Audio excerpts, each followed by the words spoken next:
परमपिता परमात्मा की जय हो। परमपिता परमात्मा की जय हो। परमपिता परमात्मा की जय हो। धर्म की जय हो। अधर्म का नाश हो। प्राणियों में सद्भावना हो। विश्व का कल्याण हो। गौ माता की जय हो। भारत माता की जय हो। बोलो परमपिता परमात्मा की जय हो। बहुत ही अच्छा भजन आप अभी गा रहे थे कि राधा राधा जपते जपते हाँ? निकले तन से प्राण। राधा राधा जपते जपते ही प्राण क्यों निकले?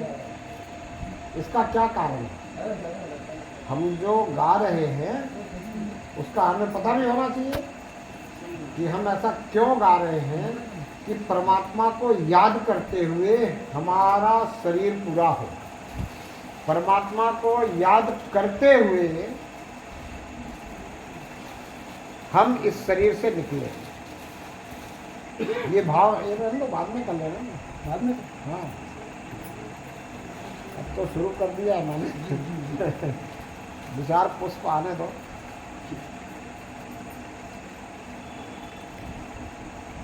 तो ये आप लोगों को सबको मुझे पता है कि पता ही है कि क्यों आप ये इस तरह से चाहते हैं। आपके अंदर की ये भाव है कि जब अंत समय हो उस समय परमात्मा याद रहे।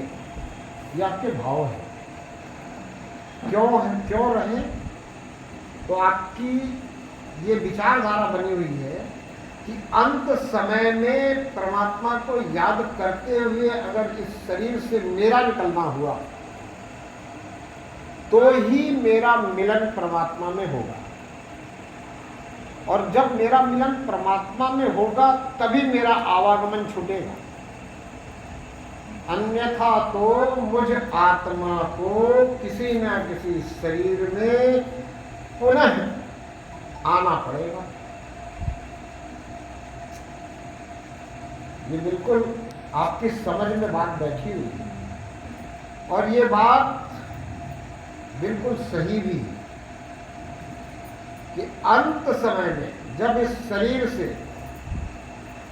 मुझ आत्मा का निकलना हो, मुझ चैतन्य का निकलना हो, जब इस शरीर से मुझ चैतन्य का तादात्म्य जो है वो अलग होना हो, उस समय परमात्मा में ध्यान रहना चाहिए। पर सवाल मेरा ये है कि क्या सिर्फ इस भजन के कर लेने से ऐसा हो जाएगा? ऐसा आपको लगता है क्या?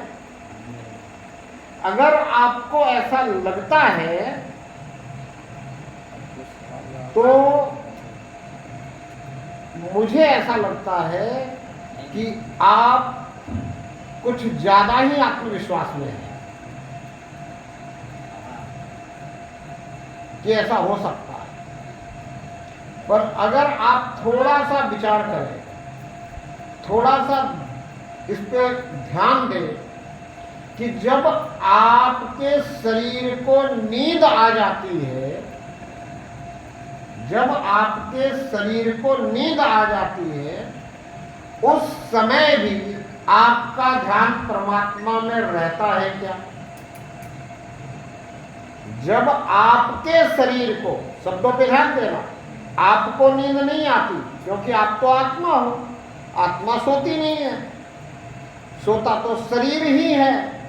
तो जब आपके शरीर को नींद आ जाती है तब आपका ध्यान परमात्मा में होता है क्या? नहीं होता। तो फिर मृत्यु के समय ध्यान कैसे होगा? क्योंकि मृत्यु के समय इस शरीर की अवस्था व्यवस्था नींद की तरह की ही होती है।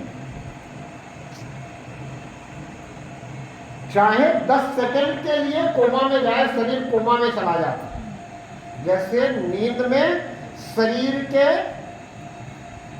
अंग कार्य करते रहते हैं पर मस्तिष्क कार्य करना बंद कर देता है, वो अवस्था मृत्यु के समय हो जाती है, चाहे वो 10 सेकंड के लिए हो, ज़्यादा देर के लिए होती है तो पता चलता है कि डॉक्टर कहता है ये तो कोमा में चला गया है। पर अगर 10 सेकंड के लिए हुआ तो पता नहीं चलता।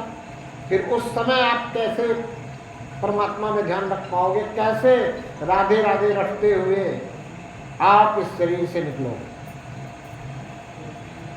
मौत एक बार आती है, पर नींद तो 24 घंटे में रोज हम लेते ही हैं, थोड़ी या ज्यादा, हर कोई लेता है। और अगर किसी ने किसी कार्यवश, किसी उत्सुकतावश या किसी कार्य में इतनी संलग्नता होने के कारण नींद नहीं ले पाता है, तो 48 घंटे में या 72 घंटे में नींद तो शरीर को लेना ही है। ये तो शरीर की अवस्था है। नींद जो है वो बिल्कुल मौत की तरह है। तो कहते हैं नींद मौत का सिक्वल है और मौत मुकम्मल नींद है।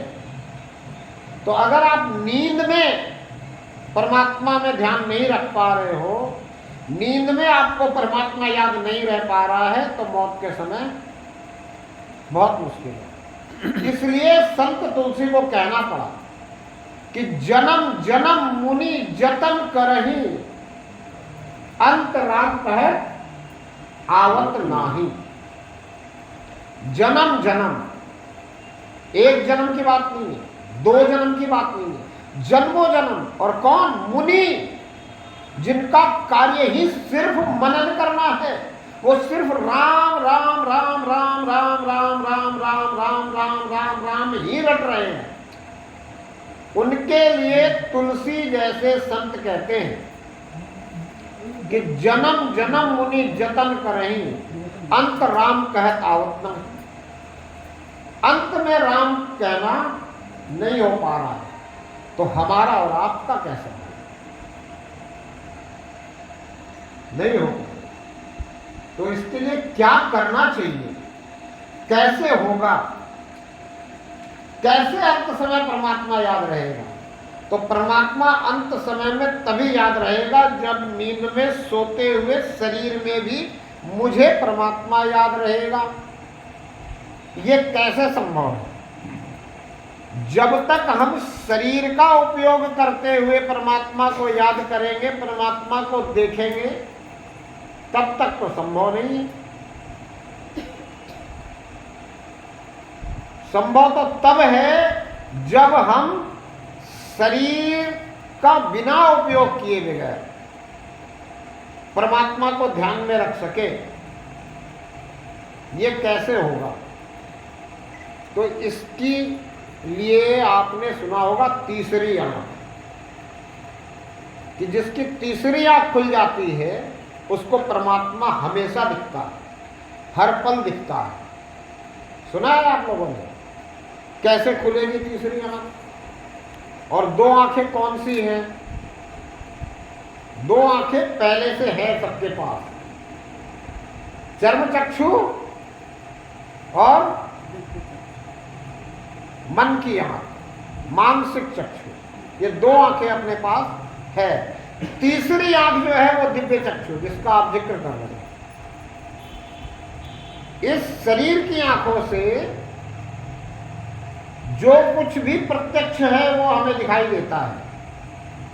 तो इसीलिए हमने परमात्मा के विग्रह भी बना लिए परमात्मा को देखने के लिए।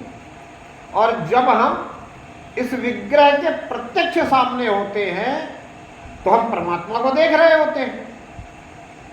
पर जब हम विग्रह के सामने नहीं होते हैं तब भी ये आंखें हमारे पास होते हुए भी हम परमात्मा को नहीं देख रहे होते हैं।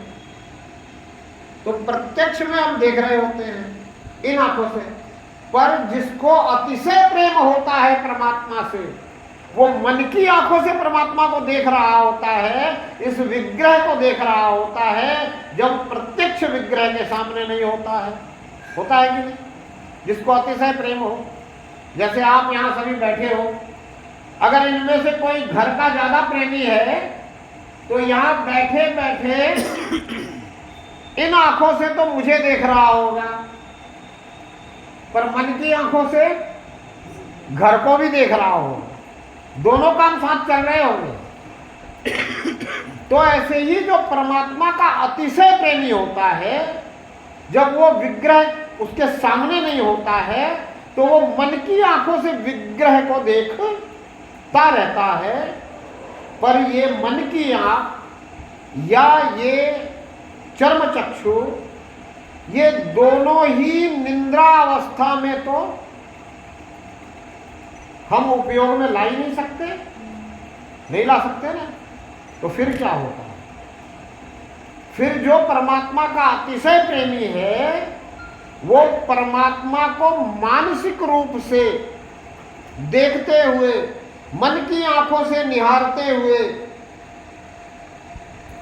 जब तक शरीर निद्रा में नहीं जाता, शरीर को निद्रा जब तक नहीं आती, जब तक शरीर निद्रा के आवेशित नहीं हो जाता, तब तक वो प्रेमी परमात्मा को मानसिक आंखों से निहारता रहता है।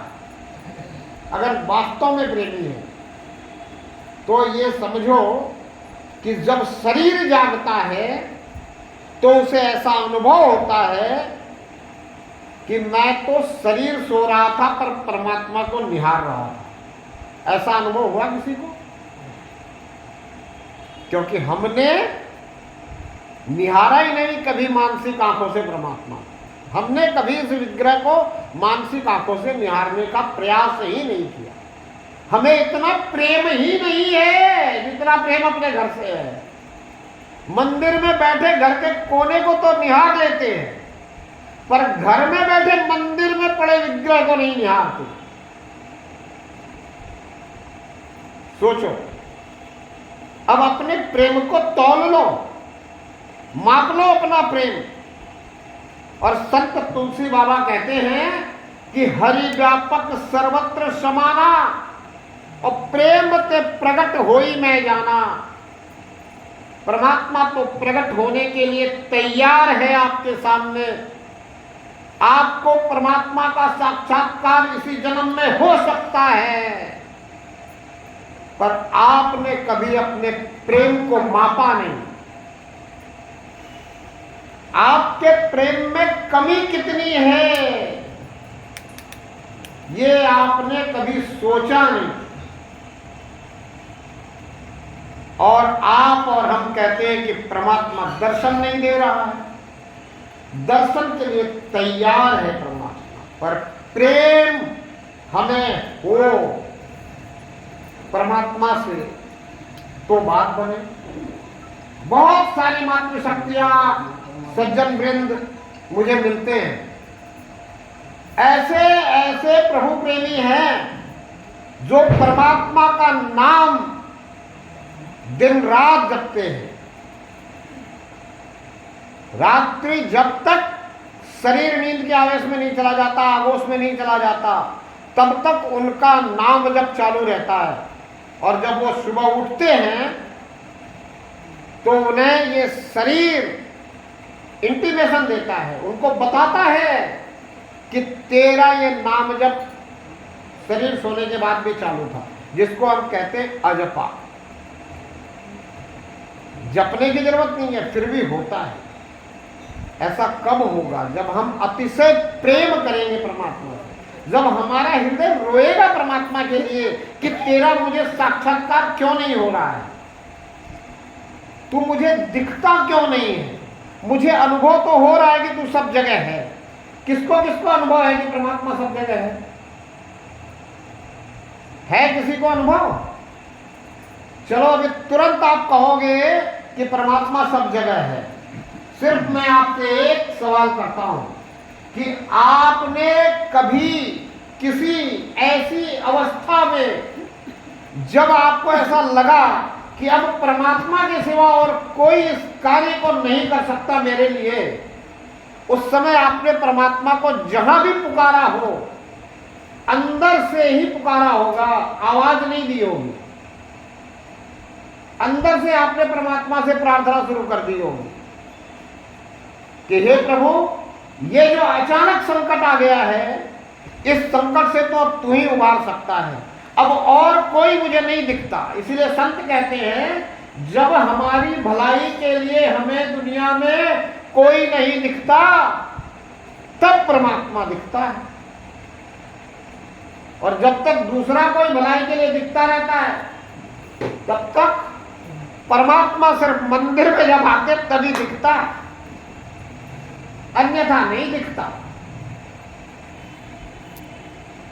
तो अगर आपके साथ ये घटना घटी और आपने अंदर से परमात्मा को याद किया और आपको अनुभव हुआ कि परमात्मा ने वहां आपके मदद के लिए कोई ना कोई व्यवस्था बना दी, तो इससे आपको ये समझ लेना चाहिए कि परमात्मा सब जगह है। इसीलिए मैं जहां भी था यहां मेरी अंदर ही अंदर सुन लिया।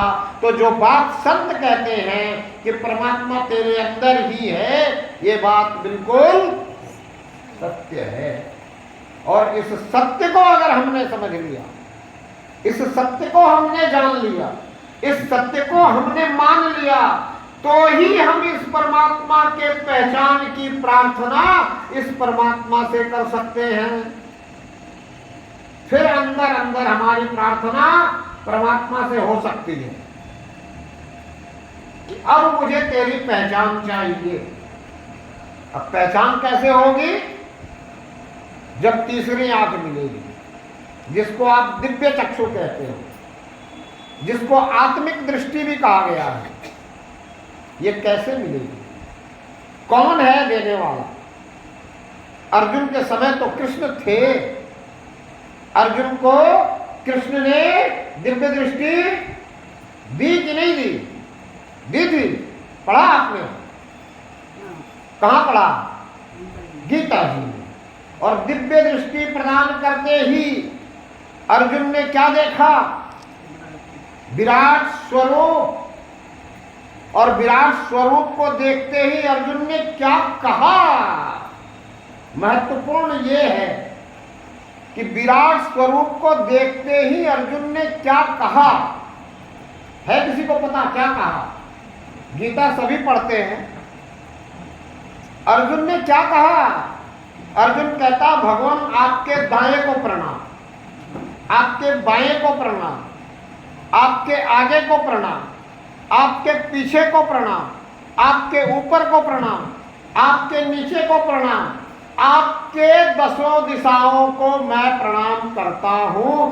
अर्जुन ने कृष्ण को प्रणाम नहीं किया कि किया? बोलो। कृष्ण को प्रणाम नहीं किया। कृष्ण के दसों दिशाओं को अर्जुन प्रणाम कर रहा है। ऐसा क्यों? क्योंकि जब दिव्य दृष्टि मिल जाती है तो परमात्मा सब जगह दिखता है। फिर शरीर परमात्मा नहीं दिखता, फिर परमात्मा का असल स्वरूप दिखता है। इसलिए अर्जुन कृष्ण को प्रणाम नहीं कर रहा है, कृष्ण के चारों तरफ दिखने वाले इस परमात्मा के असल स्वरूप को प्रणाम कर रहा है और कह रहा है कि मुझे तो सब कुछ इस दुनिया में आप में ही होता हुआ दिखाई दे रहा है। यानी कि जहां भी जो कुछ हो रहा है वो सब कुछ आप में हो रहा है।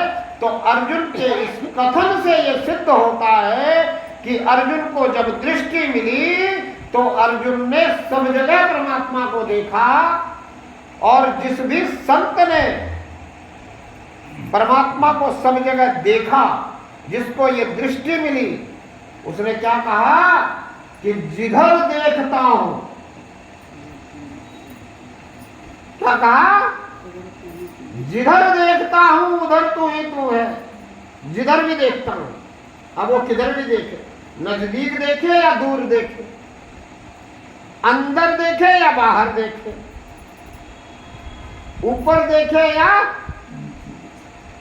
पीछे, दाएं बाएं, अर्जुन को भी ऐसी दृष्टि मिली। इसलिए अर्जुन क्या है? जिधर देखता हूं उधर तू ही तू। और आगे हर बसर में हूं ब हूं है। हर बसर में, हर बसर में, चलने फिरने वाले में भी और नहीं चलने फिरने वाले में, चर अचर दोनों में एक मंत्र है जिसको पूजा के समय सबसे पहले प्रयोग में लाया जाता है। श्री अखंड मंडलाकारम व्याप्तम एन चराचरम। श्री मतलब परमात्मा, कैसा है? अखंड है, मंडलाकार है, चर अचर सब में व्याप्त है। श्री अखंड मंडलाकारम व्याप्तम एन चराचरम। चर मतलब चलने फिरने वाला, अचर मतलब नहीं चलने फिरने वाला, यानी कण कण में परमात्मा व्याप्त है। श्री अखंड मंडलाकारम व्याप्तमेन चराचरम तत्पदम दर्शितम। ध्यान देने की बात यहां है, तत्पदम दर्शितम। दर्शितम मतलब दिखाता है, दर्शितम मतलब दिखाता है। एन तस्मै श्री गुरुवे नमः। ऐसे गुरु को नमस्कार करो। तो यहां क्या बताया जा रहा है आपसे कि गुरु वही है जो आपको परमात्मा के दर्शन करवा दे। राजा जनक को याद करो, सब जानते हैं राजा जनक की कहानी। यहां सब प्रभु प्रेमी बैठे हैं, अष्टावक्र को सब जानते हैं। राजा जनक को क्या चाहिए? परमात्मा। परमात्मा ही तो सत्य है, सत्य ही परमात्मा है। सत्य चाहिए मतलब परमात्मा चाहिए। और राजा जनक के पास कौन कौन बैठा है? हठी, जपी, तपी, विद्वान और कौन बैठा है?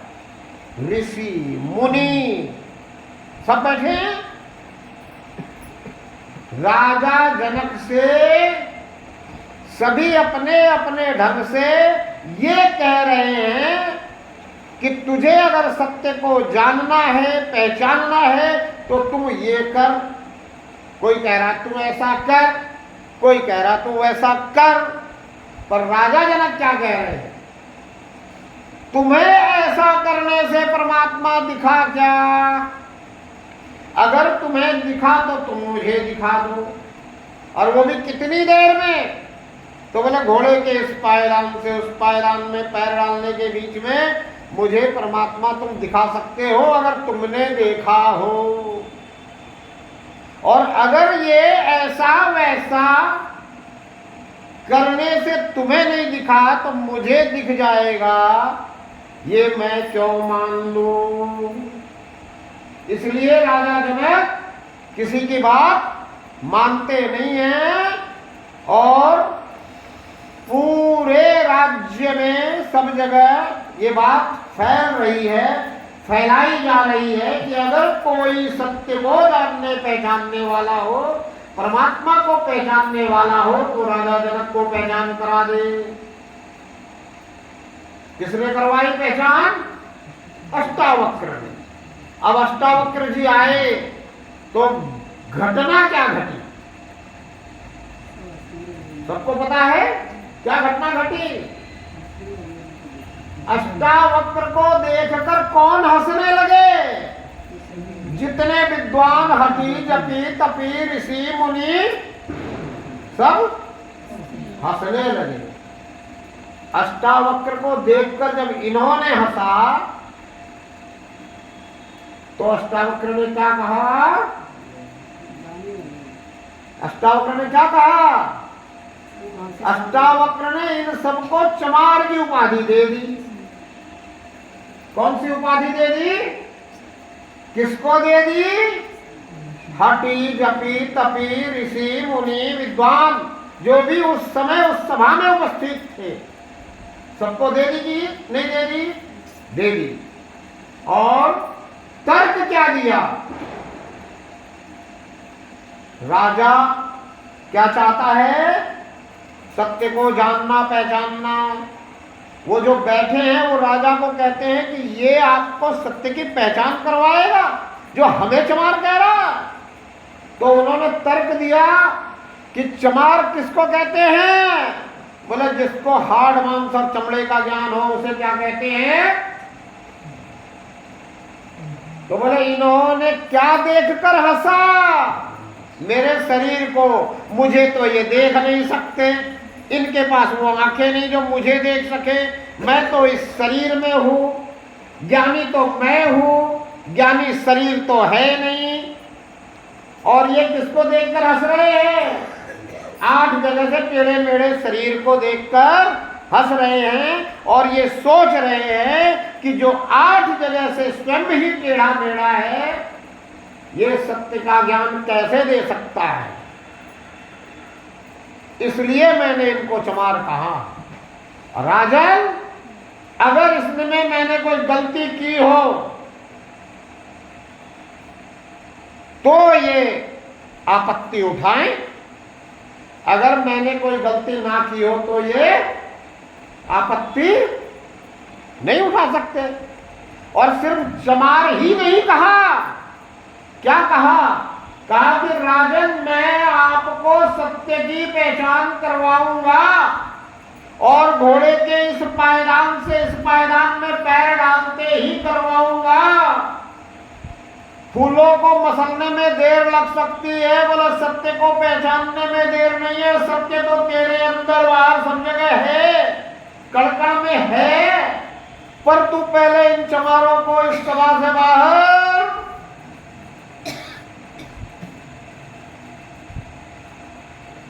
इस बात से क्या समझना है? इस बात से समझना यह है कि शरीर मोक्ष का साधन होते हुए भी आवागमन से मुक्ति का साधन नहीं है। ध्यान देना बात को। मोक्ष किसे कहते हैं? मोह के क्षय हो जाने को मोक्ष कहते हैं। निर्वाण किसे कहते हैं? मोह का क्षय हो जाए और इच्छाएं भी खत्म हो जाए, किसी वस्तु से मोह भी ना हो और आगे किसी भी प्रकार की इच्छा भी ना हो। जब ये दोनों अवस्थाएं आप प्राप्त कर लो तो निर्वाण और आवागमन से मुक्ति आपको पहले पता है कि परमात्मा में विलीन होने से ही संभव है, अन्यथा तो पुनः आवागमन में आना ही है। इसके लिए परमात्मा को पहचानना जरूरी है। जो राजा जनक को पहचानने की उत्सुकता थी, जिज्ञासा थी, और अष्टावक्र जी ने राजा जनक को पहचान करवाई। पर इसमें एक बात सोचने की है, बड़ी गहराई से सोचना। कृष्ण वो दृष्टि दे सकते थे जिससे कृष्ण का तत्व स्वरूप दिख जाए, पर दिया सिर्फ एक को। किसको? अर्जुन को, और किसी को नहीं दिया। क्यों? क्योंकि पात्र को ही तो दिया जाता है। पात्र कृष्ण के समय में सिर्फ एक अर्जुन। पात्र कौन होता है? जिसका ध्यान चरणों में होता है। अर्जुन का ध्यान कहां है? कृष्ण के चरणों में है। कृष्ण को लेने गया है, कहां खड़ा है? चरणों में। दुर्योधन का ध्यान कहां है? अपने सर पे ताज चाहिए तो दूसरे के सर का भी ताज ही दिखता है उसे। वो कहां खड़ा है? कृष्ण के सर के पास। तो जब तक हम चरणों में नहीं आएंगे परमात्मा के, तब तक ये दृष्टि हमें भी नहीं मिल सकती। और चरणों में आने का मतलब क्या है?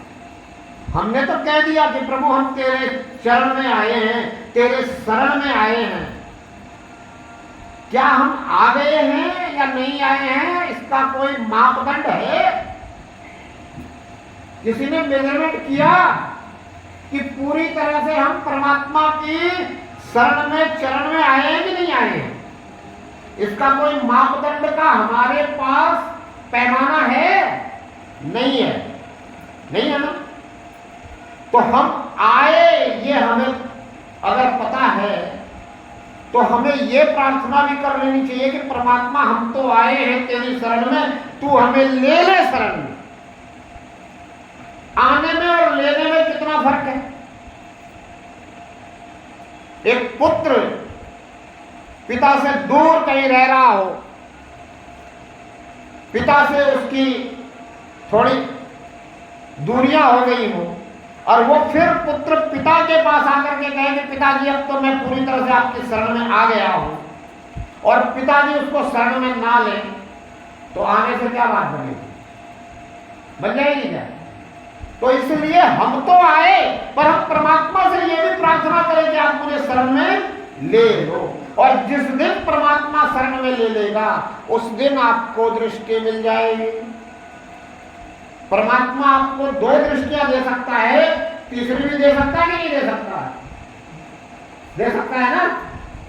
तो जिस दिन आप परमात्मा से प्रार्थना शुरू करोगे आर्त भाव में, अंदर से रोते हुए, उदासी में, उदास क्यों, इसलिए उदास नहीं कि संसार की चीजों की कमी है, अरे भरपूर संसार की चीजें पड़ी है भक्त के पास, भक्त के पास संसारिक चीजों की कमी नहीं होती, फिर भी भक्त उदास रहता है। बोले जैसे मछली जल में प्यासी, वैसे प्रभु का भक्त प्रभु में उदासी, प्रभु में उदास। क्यों कहा जा रहा है कि प्रभु में उदास, क्योंकि उसको पता है कि परमात्मा मेरे अंग संग है, मैं परमात्मा में हूं, परमात्मा मुझ में है, उसको पता है, फिर भी वो उदास है। क्यों उदास है, क्योंकि प्रभु मुझे अनुभव हो चुका है, मैं जान चुका हूं, पर उदासी तो मेरी तुझे पहचानने के लिए है। क्यों उदास है, क्योंकि वो पहचान नहीं पा रहा। क्यों उदास है, क्योंकि शरीर के सोने के बाद अगर परमात्मा में ध्यान रखना है तो तीसरी आंख चाहिए, इसलिए उदास है। क्योंकि शरीर सोएगा तो ये दोनों आंखें तो सो जाएगी, पर अगर तीसरी आंख मिल गई, मुझ आत्मा की आत्मिक दृष्टि खुल गई, तो शरीर सोने के बाद भी परमात्मा में ध्यान यथावत रहेगा। रहेगा कि नहीं रहेगा, रहेगा।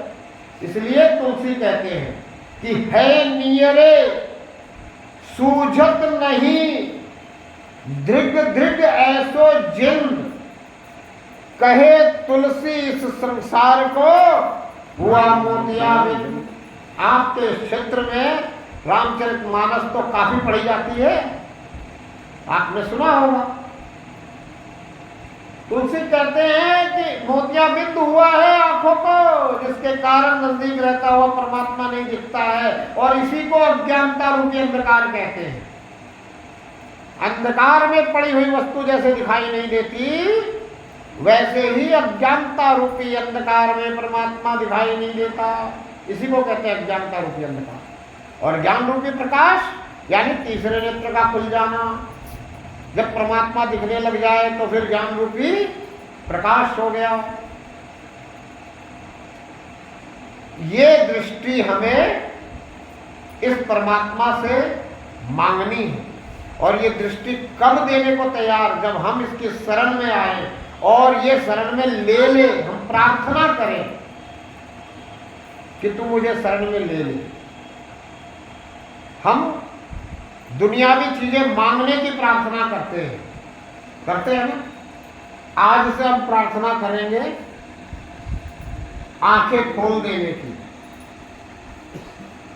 आज से हम प्रार्थना करेंगे कर्म के फल को क्षमा कर देने की।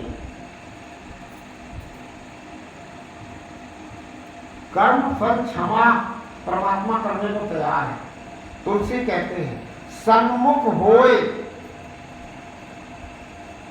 जीव मोह भजे, अगम कोटि पाप नाशो तब। सन्मुख होकर के जब मुझे भजता है, तो आप मंदिर में आते हो, आप विग्रह को देखते हो, सन्मुख हो जाते हो, भजते हो, फिर आपके पाप का नाश क्यों नहीं होगा। कह रहे ना सन्मुख होए जीव मोह भजे ही, अघन कोटि पाप नाशहु तब ही। आप मंदिर में आ रहे हो, परमात्मा के विग्रह के सन्मुख हो रहे हो, फिर भी आपके पाप का नाश परमात्मा क्यों नहीं कर रहा। तो सन्मुख होने का मतलब ये नहीं है कि जितनी देर विग्रह के सामने आए उतनी देर में ही सन्मुख हो गए। सन्मुख होने का मतलब है हर पल परमात्मा को निहारते रहने वाला, ये परमात्मा का जो तत्व स्वरूप है इसको पहचान लेना। और ये प्रेम से प्रकट होता है। संत नानक जी ने कहा, जिन प्रेम कियो तिन प्रभु पायो।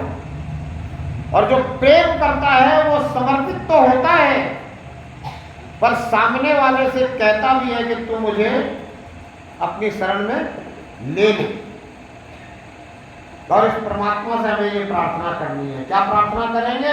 हे प्रभु, मुझे माफ कर, मुझे क्षमा कर। अब क्षमा और माफ मांगने में भाव ये है कि मेरे से जो भी जैसे तैसे जो भी कर्म बने हैं, मेरी मर्जी के जो कर्म बने हैं, खुदगर्जी में जो कर्म बने हैं, वो सब तू माफ कर और मुझे अपनी शरण में ले ले।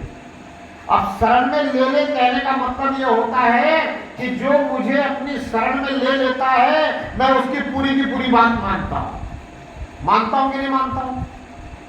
अगर मैं अपने पिताजी के शरण में आया और पिताजी ने शरण में ले लिया तो मुझे अपने पिताजी की पूरी बात माननी चाहिए कि नहीं माननी चाहिए? माननी चाहिए। और मेरे पिताजी जो भी कुछ मुझसे करवाएंगे वो मेरे हित में करवाएंगे कि अहित में करवाएंगे? हित में करवाएंगे। तो अगर मेरे इस शरीर का पिता जो नाशवान है वो मेरे हित में करवाता है, तो ये परम पिता परमात्मा अगर मुझसे कुछ करवाने लगे तो वो मेरे हित में होगा, वो मेरे हित में होगा। तो हम परमात्मा से प्रार्थना करते हैं ना कि शरण में ले ले, तो उस समय भाव ये होना चाहिए कि जो तू चाहता वो करवा ले, जैसा तू चाहता वैसा करवा ले। बहुत हो गई मेरी मर्जी, बहुत हो गई खुदगर्जी, अब चलने दे तेरी मर्जी, यही है मेरी अर्जी। ये भाव होना चाहिए। प्रार्थना छोटी सी है पर भाव बड़ा गहरा है। भाव का महत्व है। भावेन विद्यते देवा, भाव का प्रभाव दिखता है, भाव बिन अभाव दिखता है। सारा खेल भाव का है। परमात्मा भाव देखता है। परमात्मा भाव का भी भूखा नहीं है। परमात्मा को कुछ नहीं चाहिए। परमात्मा किसी चीज का भूखा नहीं है। जो भूखा है वो परमात्मा नहीं है, जो परमात्मा है ये भूखा नहीं है। परमात्मा तो सिर्फ भाव देखता है। अगर हमारे अंदर सही मायने में प्रेम का भाव जागृत हो जाए तो हमारे सवाल परमात्मा से होते हैं कि तू मुझे शरण में क्यों नहीं ले रहा? क्या मेरे अंदर कमी है? क्या तू मेरी कमियों को दूर नहीं कर सकता? तू सब कुछ कर सकता है, तू मेरी कमियों को क्यों नहीं दूर कर रहा? तू मुझे पात्र क्यों नहीं बना रहा? तू कब बनाएगा? कैसे बनाएगा? मैं क्या करूं कि तू मुझे पात्र समझकर मुझे वो आंखें दे देगा जिससे तू दिखने लग जाए, जिससे तू दृश्यमान हो जाए? ये बातें होने लग जाती हैं, अंदर ही अंदर बातें होती हैं। संत कहते हैं जब अकेले रहो तो परमात्मा से बातें करो। क्या कहते हैं संत? जब अकेले रहो तो परमात्मा से बातें करो, और जब दो हो जाओ तो परमात्मा की बातें करो। इसी बात को तुलसी ने लिखा कि प्रथम भक्ति संतन कर संगा। पहली भक्ति कहां शुरू होती है? बोले संत का संग करते हो। और संत का संग करने से क्या होता है? संत आपको परमात्मा से जोड़ने के लिए प्रयास करता है। संत आपको परमात्मा से जुड़ने की युक्ति बताता है। और जब आप संत को जुड़े गए, संत से जुड़ गए, तो सिर्फ प्रथम भक्ति शुरू हुई। दूजी ममृति कथा प्रसंगा। दूसरी भक्ति कब शुरू होती है? जब आप परमात्मा का प्रसंग करना शुरू करते हैं, एक दूसरे को अपना अनुभव बताते हो कि आज मुझे क्या अनुभव हुआ, आज मुझे ऐसा कैसा लगा कि परमात्मा ने आज मेरे साथ क्या किया, कैसे मुझे समझ में आया कि परमात्मा ने मेरे साथ ऐसा ये आनंददायक कोई कार्य किया। ये होना चाहिए। और अब देखो तुलसी फिर एक और बात लिखते हैं। यहां तो कहते हैं कि प्रथम भक्ति संतन का संगा। लेकिन फिर एक जगह कहते हैं कि बिनु हरि कृपा, क्या कहते हैं? बिनु हरि कृपा मिलहि नहीं संता। तो संत भी आपको तब मिलते जब हरि की कृपा होती है। इसलिए संत को ढूंढने की आवश्यकता नहीं है, संत को ढूंढ करके संत से मिलने जाने की आवश्यकता नहीं है कि प्रथम भक्ति तभी शुरू होगी जब संत से मिलेंगे तो चलो संत को ढूंढते हैं। ढूंढने की आवश्यकता नहीं है, आप तो परमात्मा से जुड़े रहो। जिस दिन परमात्मा आप पे कृपा करेगा उस दिन संत से मिला देगा, और फिर संत कृपा करेगा तो आपको परमात्मा से जोड़ देगा। बिनु हरि कृपा मिलहि नहीं संता।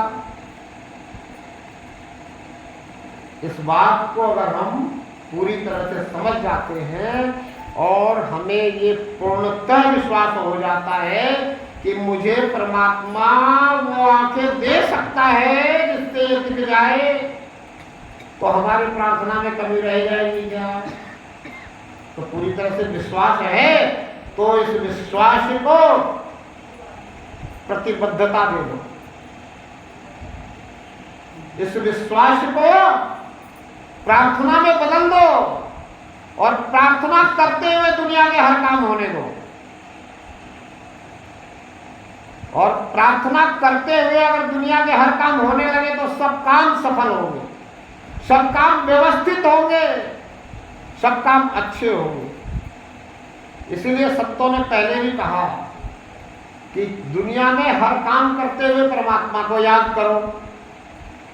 अब मैं आपसे कह रहा हूं कि प्रार्थना को फर्स्ट प्रायोरिटी दे दो और परमात्मा के प्रार्थना को फर्स्ट प्रायोरिटी देकर प्रार्थना करना ही अपना प्रथम कर्तव्य कर्म समझकर ये करते हुए दुनिया के सब काम होने दो।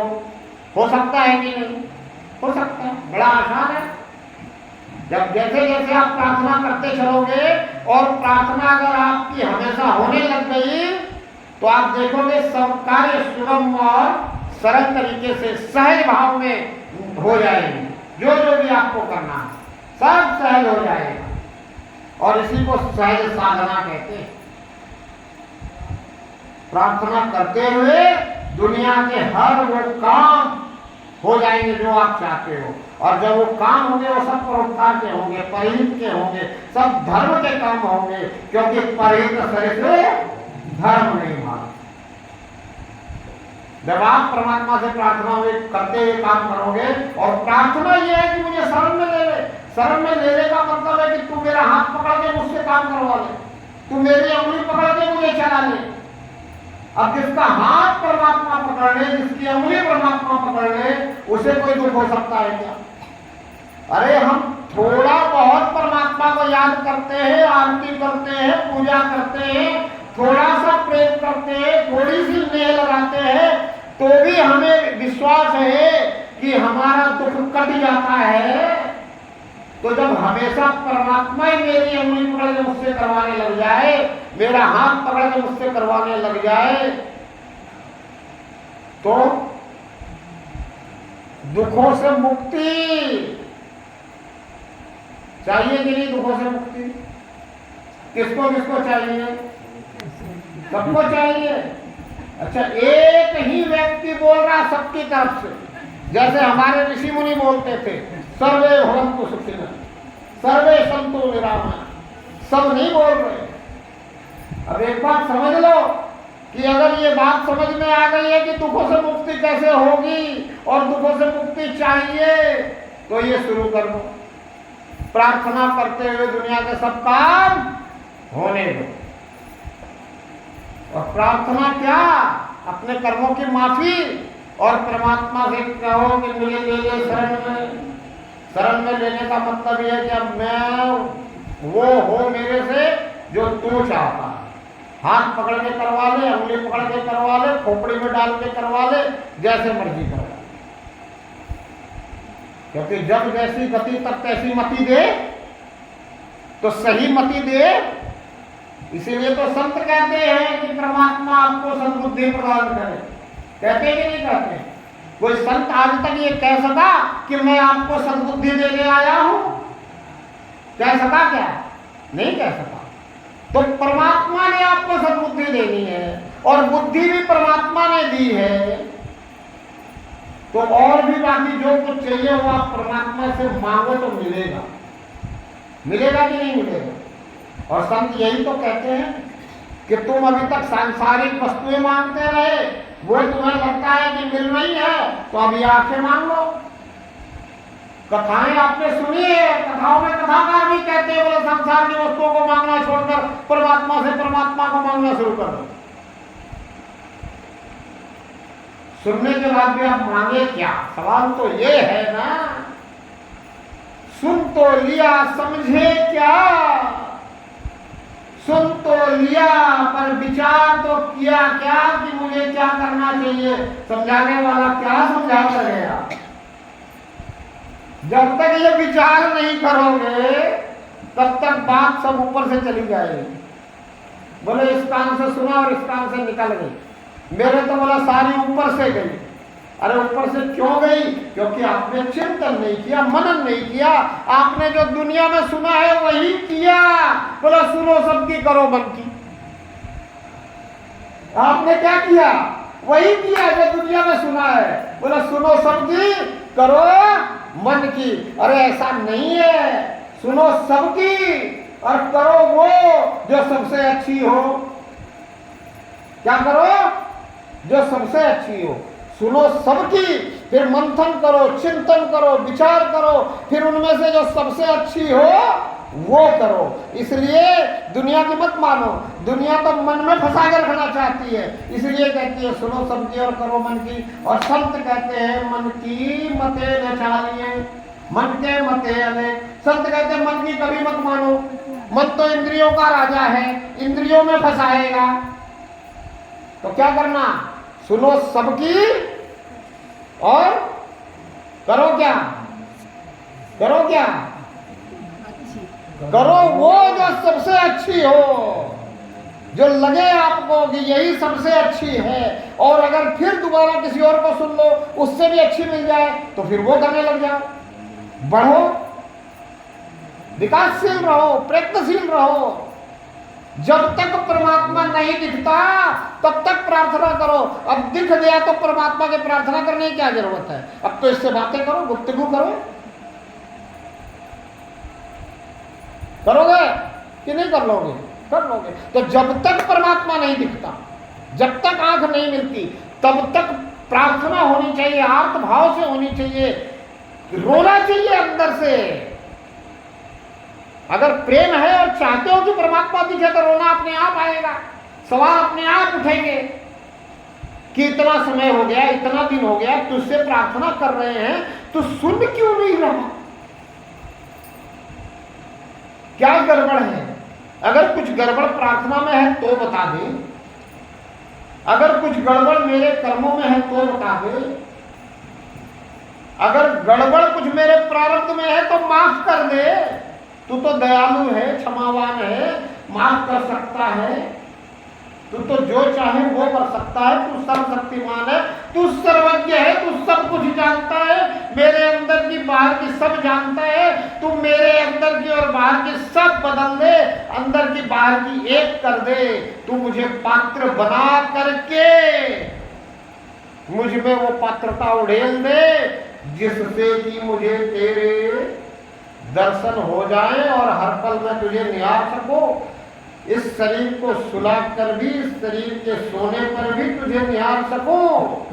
तभी तो अंत समय में मैं तुझे निहार सकता हूं और तुझमें मेरा ध्यान रह सकता है। तभी तो मैं तुझमें विलीन होने के लायक हो सकता हूं। तो ऐसी कृपा कर दे। इसी प्रार्थना के साथ मैं अपने वाणी को विराम देता हूं। और जो कुछ आपको अच्छा लगा हो तो तुलसी की उस बात को मान करके कि बिनु हरि कृपा मिले ही नहीं संता, सब कुछ परमात्मा की कृपा से आप तक पहुंचा है। मैं माध्यम और निमित्त मात्र हूं। और जो कुछ अगर मेरे से आपको लगा हो कि कुछ गड़बड़ किया हो, मैं अगर कुछ गलती हो गई हो तो समझ लेना वो मेरी बात है और मुझे धीरे से समझा देना। आगे से गलती नहीं होनी चाहिए। दूसरे की गलती तीसरे को बताने से क्या फायदा? मेरी गलती मुझे बता देना तो क्या होगा, आगे से वो गलती मैं नहीं करूंगा, सुधार लूंगा। और ये बात समझ भी लेना कि अगर किसी में सुधार करना है तो उसकी गलती उसी को बताओ, तीसरे को मत बताओ। तीसरे को बताए तो निंदा चुगली, और उसको बताए तो आप उसके परम हितैषी, परम मित्र। तो इसलिए इन भावों के साथ प्रेम परमात्मा से अगर उजागर हो गया है तो प्रार्थना के साथ जीवन को जीते चले जाएं।